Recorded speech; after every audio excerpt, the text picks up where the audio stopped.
মাধবীর রোজনাম চায় আপনাদের সবাইকে স্বাগত।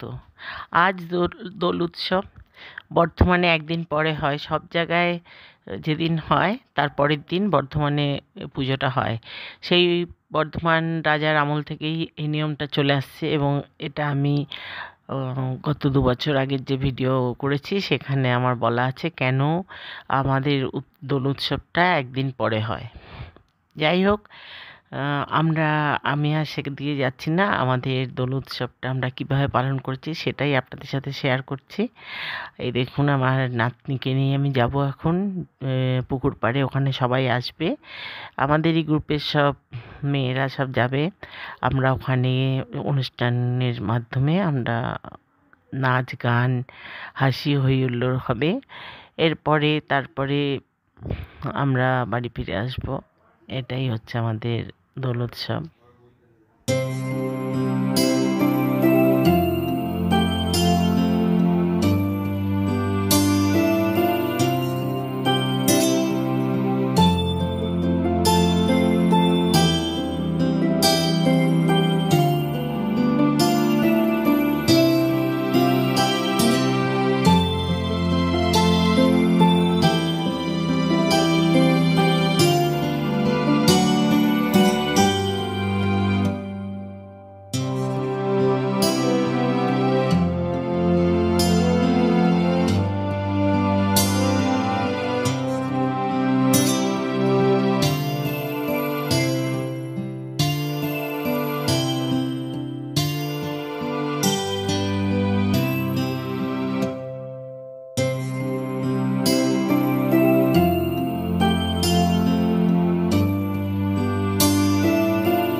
আমার ভিডিওটা যদি আপনাদের ভালো লাগে লাইক শেয়ার কমেন্ট করে আমার সাথে থাকবেন, সাবস্ক্রাইব করে অল বাটনটা বাজিয়ে দেবেন।